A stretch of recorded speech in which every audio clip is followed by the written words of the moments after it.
जब CBSE results आए इस साल तो वेदांत जो एक क्लास 12th का स्टूडेंट है उसके सरप्राइजिंगली फिजिक्स में बहुत कम मार्क्स आए। तो वेदांत और उसके परिवार ने अपनी आंसर स्क्रिप्ट की फोटोकॉपी मांगी। जब फोटोकॉपी आई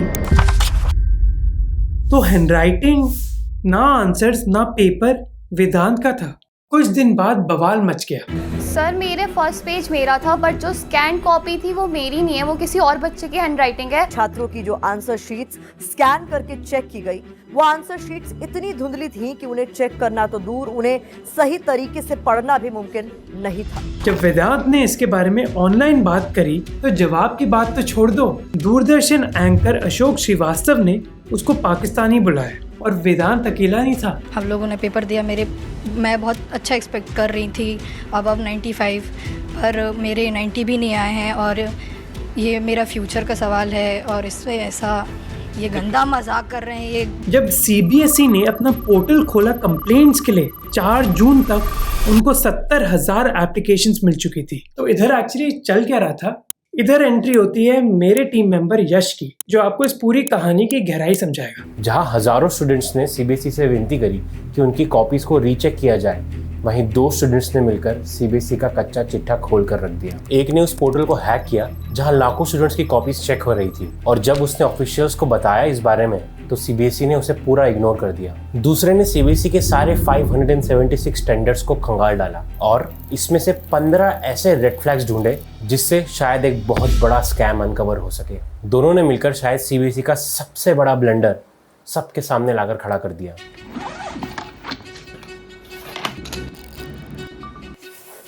हमने इनमें से एक स्टूडेंट से बात की, मिलिए सार्थक से। हाय सार्थक। Very good afternoon. ये वो स्टूडेंट है जिसने सीबीएसई के टेंडर्स को इन्वेस्टिगेट किया।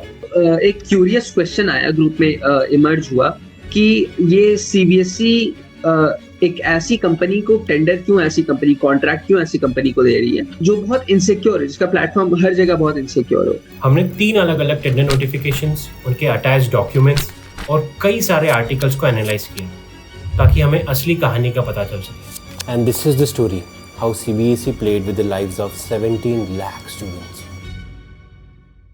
I want to now tell you about today's sponsor which is really important for your health. कई लोगों को हेल्थ इंश्योरेंस की याद तभी आती है जब तक कहानी बहुत लेट हो जाती है। एक एक्सीडेंट, एक सर्जरी या आईसीयू एडमिशन पल भर में लाखों का खर्चा कर देता है। अब इसका एक सोल्यूशन है हेल्थ एंड टर्म इंश्योरेंस, पर प्रॉब्लम यह है कि लोगों को कॉम्प्लिकेशंस पता ही नहीं है कि भाई टर्म इंश्योरेंस होता क्या है, कौन सा इंश्योरेंस खरीदना है, कब खरीदना है। यही गैप कम करने के लिए डिट्टो एक फ्री इंश्योरेंस की मास्टर क्लास कर रहा है। कई देशों में कई लोग तड़प चुके हैं क्योंकि they are not insurance covered. If you are one of them, please take this master class. Ditto एक ज़ेरोधा बैक कंपनी है जिसके 10 लाख से ज्यादा कस्टमर्स हैं जो उसको ट्रस्ट करते हैं। गूगल पर वो 4.9 स्टार्स रेटेड है और अभी तक 50,000 से ज्यादा लोगों ने इस मास्टर क्लास को अटेंड किया है। ये एक 2 डे की लाइव क्लास है, इंग्लिश में है, बस 1 घंटे की एक क्लास है। एक बार रजिस्टर करो तो दोनों क्लासेस का आपको एक्सेस मिल जाएगा। पहले दिन होगी लाइफ इंश्योरेंस, दूसरे दिन होगी हेल्थ इंश्योरेंस। रील्स देखने की बजाय ये क्लासेस ही अटेंड कर लो। इन क्लासेस में आपको वो रियल लाइफ स्टोरीज बताएंगे कि लोग एक्चुअली मोस्टली कौन सी गलतियां करते हैं, आप इनको कैसे अवॉइड कर सकते हो so that you feel mentally protected. वैसे तो सीरीज हर हफ्ते चलती है पर क्योंकि एक लाइव क्लास है तो स्लॉट्स लिमिटेड होते हैं। तो डिस्क्रिप्शन में लिंक है, जिस register for the master class. Please don't be that person जिसको लगता है कि भाई हेल्थ इंश्योरेंस की मुझे जरूरत नहीं है। जब जरूरत पड़ेगी तो बहुत लेट हो जाएगा। Now let's come back to the video. 13th मई को जब रिजल्ट्स अनाउंस हुए तो स्टूडेंट पास रेट 88% से गिरकर 85% रह गया।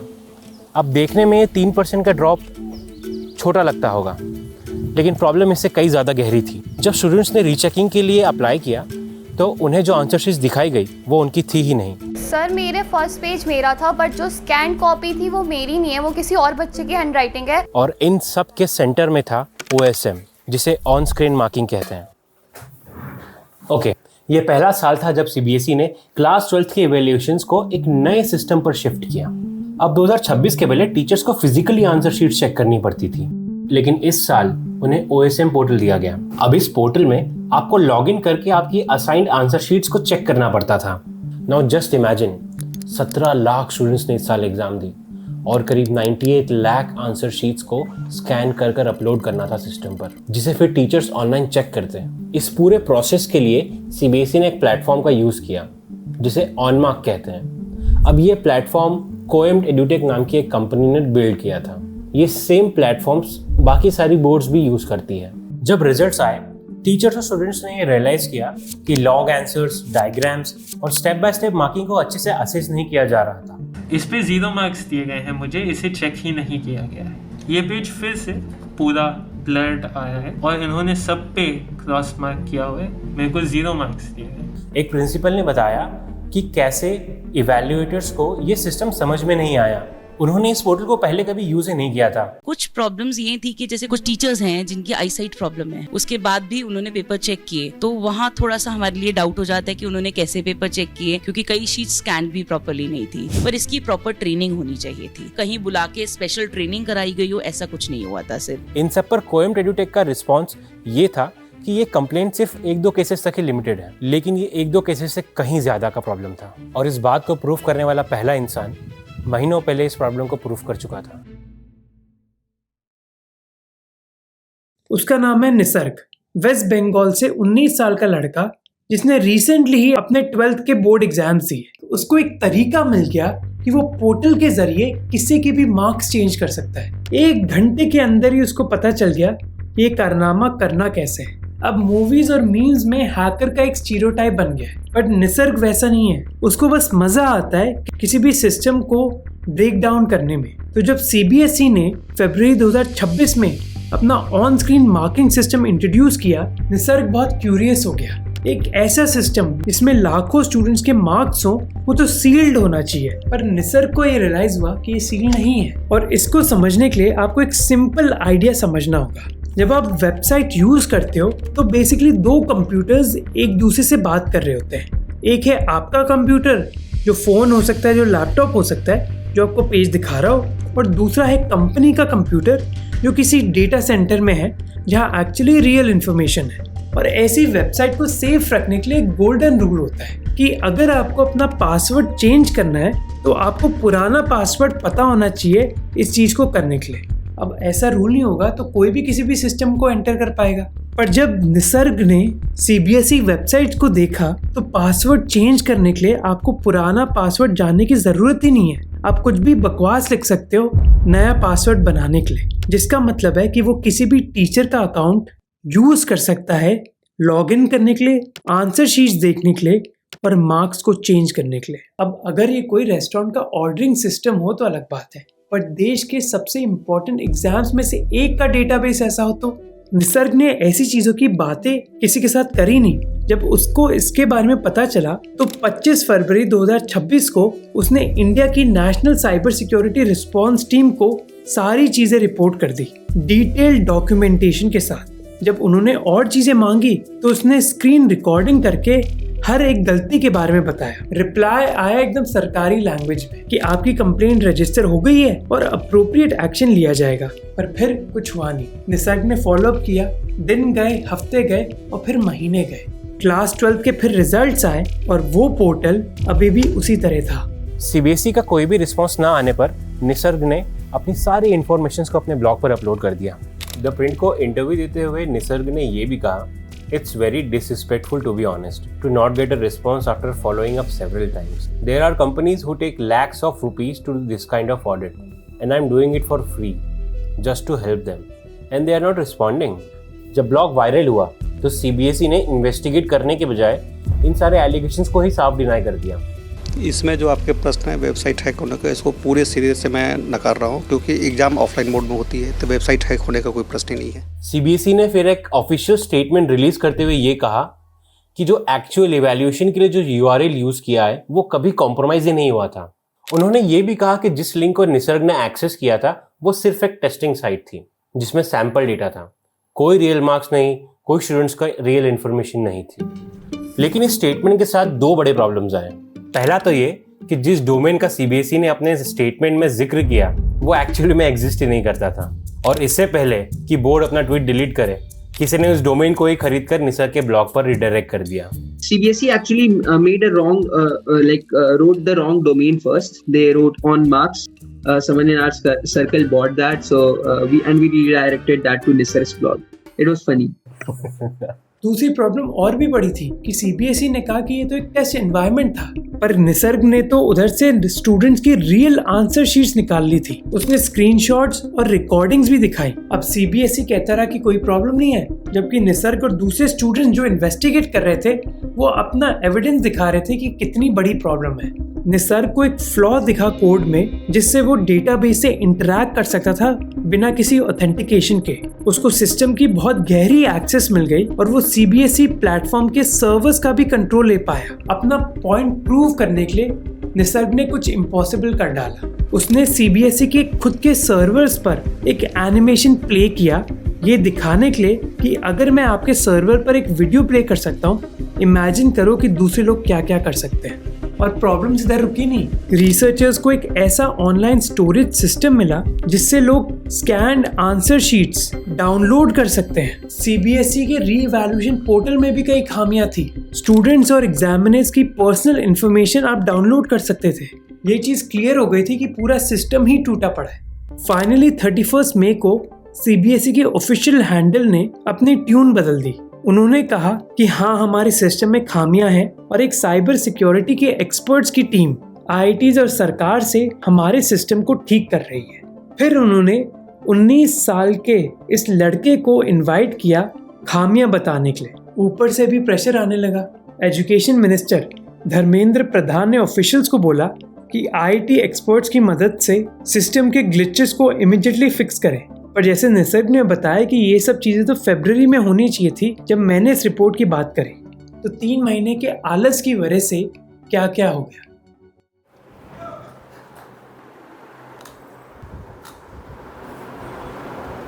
हेलो, हाय सार्थक। Very good afternoon. मैं सार्थक सिद्धांत हूँ। मैंने अभी क्लास 12 अभी तुरंत कंप्लीट किया। मैं रांची झारखंड से हूँ और इसी साल मैंने क्लास 12 कंप्लीट किया और फिर मैं सीबीएसई के टेंडरिंग प्रोसेस पे थोड़ा इन्वेस्टिगेशन किया निसर्ग के साथ। लाइक आपके दिमाग में आया कैसे, like how did the idea come कि उसको एक बार इन्वेस्टिगेट करना चाहिए? Right, so I was in a group chat with Nisarg and Nisarg हम लोगों को वल्नरेबिलिटीज भेज रहा था ऑन मार्क प्लेटफॉर्म के बारे में। तो एक क्यूरियस क्वेश्चन आया ग्रुप में कि ये सीबीएसई एक ऐसी कंपनी को क्यों दे रही है इसका प्लेटफॉर्म हर जगह बहुत इनसिक्योर हो। इस एक सवाल के चलते 18 साल के सार्थक ने 576 गवर्नमेंट टेंडर्स को एनालाइज किया। So the first thing I went to the GEM portal, मैंने सर्च किया सीबीएसई के टेंडर्स। तो सीबीएसई के टेंडर्स में मुझे 576 टेंडर्स मिले जो आर्काइव थे। तो मैंने एक पाइथन का स्क्रिप्ट लिखा जिसमें मतलब जो वेब पार्सिंग कर सके और उसका मैंने एक जेसन तैयार किया और मैंने उस जेसन में खोजने की कोशिश की जो ऑनलाइन इवैल्यूएशन वाला रिलेटेड था। पहला टेंडर 4 फरवरी 2025 को इशू किया गया था, लेकिन इसकी सारी इन्फॉर्मेशन गवर्नमेंट के जेम पोर्टल से पूरी तरह गायब हो चुकी थी। जेम पोर्टल वही पोर्टल है जहां government organisations goods and services by करती है। सार्थक किसी तरह जेम पोर्टल से एक आरएफपी डॉक्यूमेंट यानी कि रिक्वेस्ट फॉर प्रपोजल डॉक्यूमेंट निकालने में कामयाब रहा। फरवरी 2025 में मुझे ये पहला टेंडर का आरएफपी मिला। I confirm this with Hindustan times and CBSE officials. RFP एक फॉर्मल बिजनेस डॉक्यूमेंट होता है जो प्रोजेक्ट अनाउंस करने के लिए और क्वालिफाइड वेंडर्स को इनवाइट करने के लिए बनाया जाता है। हर बार जब कोई टेंडर लिस्ट होता है तो एक आरएफपी भी बनाई जाती है। दूसरा टेंडर 2 मई 2025 को इशू हुआ था, जिसमें 4 कंपनीज ने रजिस्टर किया था, जिसमें टीसीएस और कोएम्प्ट एडुटेक दोनों शामिल थे। लेकिन बाद में इस टेंडर को कैंसिल कर दिया गया, ये बोलकर कि चारों कंपनीज टेक्निकल इवैल्यूएशन में फेल हो चुकी है। इसके बाद 28 अगस्त 2025 को तीसरा टेंडर इशू किया जाता है, जिसमें टीसीएस, कोएम्प्ट एडुटेक और रैंक गुरु अप्लाई करते हैं और एंड में कोएम्प्ट एडुटेक ये बिड जीत जाता है। तो आखिर हुआ क्या? कोएम्प्ट एडुटेक ये बिड जीता कैसे है? फॉर एग्जाम्पल, ये मई 2025 में लिस्ट हुए टेंडर का आरएफपी डॉक्यूमेंट है। इसमें साफ लिखा हुआ था कि अगर बिडर का पुअर परफॉर्मेंस या कोई हिस्ट्री रहा है, जैसे काम को बीच में छोड़ देना, कॉन्ट्रैक्ट पूरा ना करना या फाइनेंशियल वीकनेस होना, तो उनको बिड नहीं दी जाएगी। इसके अलावा मई 2025 के आरएफपी में यह भी लिखा हुआ था कि अगर बिडिंग कंपनी किसी पहले प्रोजेक्ट में ब्लैकलिस्टेड थी तो वो कंपनी बिड नहीं जीत सकती। लेकिन जो तीसरा RFP जो अगस्त 2025 में पब्लिश हुआ, उसमें ऐसी कोई रिक्वायरमेंट नहीं थी। इनफैक्ट तीसरे RFP में लिखा था कि बिडर करंटली ब्लैकलिस्ट नहीं होना चाहिए। मतलब अगर कंपनी पास्ट में ब्लैकलिस्टेड थी तो उससे कोई फर्क नहीं पड़ता। अब प्रॉब्लम बस RFPs में नहीं थी। CBSE ने ऐसी कई चीजें करी which seem to imply that they are favoring one bidder। यहाँ तक CBSE ने अपनी पावर ही छीन ली जिससे वो किसी कंपनी को ब्लैकलिस्ट कर सकते हैं। मैं आपको समझाता हूँ। थर्ड RFP पब्लिश करी CBSE ने 28 अगस्त 2025 को, और उन्होंने एक करेक्शन इशू किया। ये करेक्शन इशू करते हैं जब जैसे किसी भी टेंडर या फिर RFP में कोई कंडीशन चेंज होने वाली होती है। तो CBSE ने क्या चेंज किया? ओरिजिनल RFP में एक लाइन थी जिसमें ये लिखा था, If any of the mistakes by the bidder is repeated, the CBSE reserves the right to blacklist the bidder and terminate the contract। भाई बहुत स्टैंडर्ड लाइन है और इट मेक्स सेंस कि भाई आपने अगर कोई गलती रिपीट करी है तो CBSE आपको ब्लैकलिस्ट कर देगी और आपका कॉन्ट्रैक्ट कैंसिल कर देगी। पर करेक्शन में CBSE ने ये लाइन ही हटा दी। ये चीज़ इस पूरे मामले को बहुत ज़्यादा सस्पिशियस बनाती है। अप्रैल 2019 में तेलंगाना में 12th क्लास के एग्जामिनेशंस हुए। 9.8 लाख स्टूडेंट्स ने इस एग्ज़ाम को दिया और 3.8 लाख स्टूडेंट्स फेल हो गए और 20 से ज़्यादा स्टूडेंट्स ने अपनी जान ले ली। एग्ज़ाम रिलेटेड एडमिनिस्ट्रेटिव काम को डिजिटाइज करने के लिए तेलंगाना एजुकेशन बोर्ड ने एक कंपनी को इसका कॉन्ट्रैक्ट दिया जिसका नाम था ग्लोबरीना टेक्नोलॉजीज प्राइवेट लिमिटेड। रिजल्ट्स आने को अभी 6 महीने भी नहीं हुए थे और ग्लोबरीना टेक्नोलॉजीज ने अपना नाम चेंज करके कोएम्प्ट एडुटेक प्राइवेट लिमिटेड रख लिया। कोएम्प्ट का एक पास्ट रहा है ग्लोबरीना नाम से। 2019 में तेलंगाना स्टेट बोर्ड एग्जामिनेशन में they did a massive screw up। उससे थोड़ी सी प्रॉब्लम्स हो गई थी। They were on the brink of blacklisting। They were never blacklisted actually, but they were on the brink of blacklisting। Coempt Edutech के current CEO हैं VSN Raju. Raju 7 साल पहले ग्लोबरीना के भी CEO थे। मतलब इस कंपनी के नाम के अलावा कुछ चेंज नहीं हुआ है। लेकिन कहानी यहाँ खत्म नहीं होती। CBSE के RFP डॉक्यूमेंट ने कहा कि आपका एवरेज एनुअल टर्नओवर 50 करोड़ से ज्यादा होना चाहिए पिछले 3 फाइनेंशियल साल में। फिर CBSE को 3 बिड्स मिली, TCS, रैंक गुरु और कोएम्प्ट से। TCS तो बड़ी कंपनी है। रैंक गुरु का एवरेज टर्नओवर करीब 120 करोड़ है, पर कोएम्प्ट का टर्नओवर ऑलमोस्ट 50.86 करोड़ है, which is just slightly above. ये चीज सार्थक ने नोटिस करी और उसको लगा कि ये बहुत बड़ा कोइंसिडेंस है भाई। मतलब मुझे पहली डिस्क्रिपेंसीज तब दिखी जब मुझे पता चला कि कोएम्प्ट का net worth was 50.86 crore average average turnover of the past 3 years and जो लेटेस्ट टेंडर के प्री क्वालिफिकेशन क्राइटेरिया में एवरेज नेटवर्थ 50 करोड़ था। तो मतलब ये जब मैंने देखा कि this is just a 1.7% margin, that some sort of shocking. और फिर मुझको उसके बाद से एक सेंस आ गया there is something going on. अब आप ये कहेंगे कि ये अच्छी चीज़ नहीं है, इससे छोटी कंपनीज को अपॉर्चुनिटी मिलती है। लेकिन बिडिंग के एक पिछले राउंड में एक छोटी कंपनी ने CBSE से रिक्वेस्ट किया कि एनुअल टर्नओवर थ्रेशोल्ड को 50 करोड़ से कम करके 30 करोड़ कर दिया जाए ताकि और भी कई छोटी कंपनीज इस बिडिंग प्रोसेस में हिस्सा ले सके। लेकिन CBSE ने इसको साफ रिजेक्ट कर दिया। इसका मतलब कि CBSE थ्रेशोल्ड को इतना हाई रखना चाहती है ताकि और दूसरे छोटे प्लेयर्स पार्ट ना ले सकें, लेकिन इतना लो रखना चाहती है कि कोएम्प्ट एडुटेक आराम से इस बिडिंग प्रोसेस को जीत सके। टर्नओवर के अलावा CBSE ने एक सॉफ्टवेयर क्वालिटी सर्टिफिकेशन भी मांगा था जिसे CMMI भी कहते हैं, जो एक ग्लोबल मेजर है जो ये बताता है कि किसी कंपनी का सॉफ्टवेयर कितना रिलायबल है। इसमें 1 से लेकर 5 तक के लेवल्स होते हैं। लेवल 5 को गोल्ड स्टैंडर्ड माना जाता है। दूसरे RFP में CBSE ने CMMI लेवल 5 की डिमांड रखी थी और तीसरे RFP में इस डिमांड को गिरा करके लेवल 3 कर दिया गया। और गेस व्हाट, कोएम्प्ट एडुटेक की CMMI लेवल कितनी है? लेवल 3।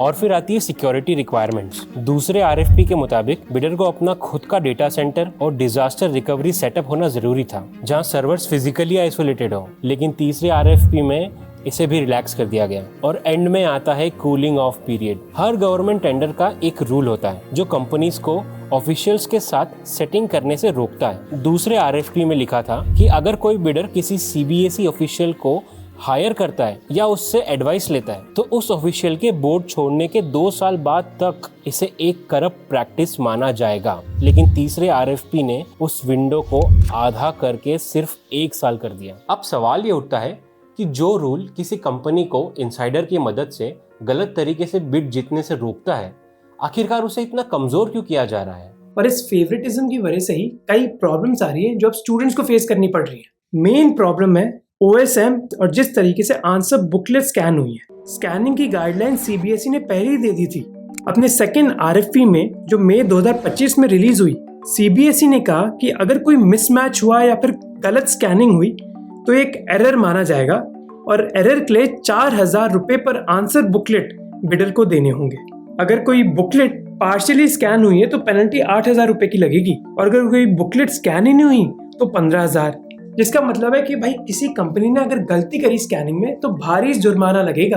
पर अगस्त 2025 में CBSE ने ये रूल बदल दिया। क्वालिटी की बजाय उन्होंने क्वांटिटी पर फोकस किया और कहा कि अगर स्कैनिंग में डिले होगा तो हर दिन के डिले पर वो 50,000 रुपये की पेनल्टी लगाएंगे।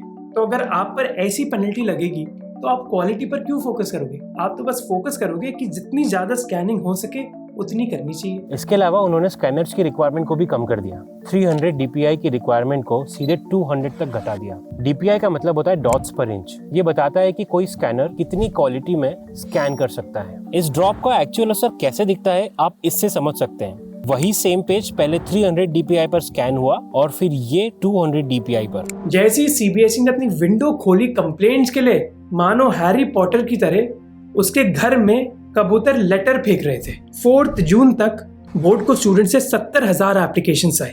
और सबसे बड़ा मजाक तो ये था कि इस पूरे प्रॉब्लम में CBSE की खुद की गलती थी और फिर भी स्टूडेंट्स को रीवैल्यूएशन का पैसा देना पड़ रहा था। मैंने रीवैल्यूएशन के लिए अप्लाई किया था। It was 100 rupees per copy and I had 5 copies so I had to pay 500। Around I believe 11 lakh students paid it, so around 11 crore. अब CBSE ने रीवैल्यूएशन की फी तो बस 100 रुपये कर दी और 2 जून को पोर्टल भी रीलॉन्च किया, जो आपको खुद बताता है कि उनके लिए ओरिजिनल प्राइसिंग को डिफेंड करना मुश्किल हो गया। जो निसर्ग ने क्लेम करे अब CBSE खुद एक्नॉलेज कर रहा है। IT पैनल के एक एक्सपर्ट ने भी कहा कि पुराने प्लेटफॉर्म में कई सिक्योरिटी वीकनेस थी। और जहां तक सार्थक की बात थी, उनको 2 जून को पार्लियामेंट्री कमेटी के सामने अपनी फाइंडिंग्स रखने के लिए इनवाइट किया गया। I was feeling good that someone from the opposition quote tweeted my blog and reposted it, brought attention to it. उसी दिन सेंट्रल सरकार ने CBSE चेयरपर्सन और सेक्रेटरी दोनों को अपनी पोस्ट से हटा दिया। टॉप के जो लोग हैं उनको निकाल देने से और मतलब ट्रांसफर कर देने से, this is not justice. The actual investigation should happen non-biasedly, obviously, and they need to take proper accountability. जिसके बाद 6 जून को जंतर मंतर पर प्रोटेस्ट हुई। Protests should always be encouraged because they are good for democracy. Asking for accountability is not a crime. After making this video, एक ख्याल जरूर मन में आता है।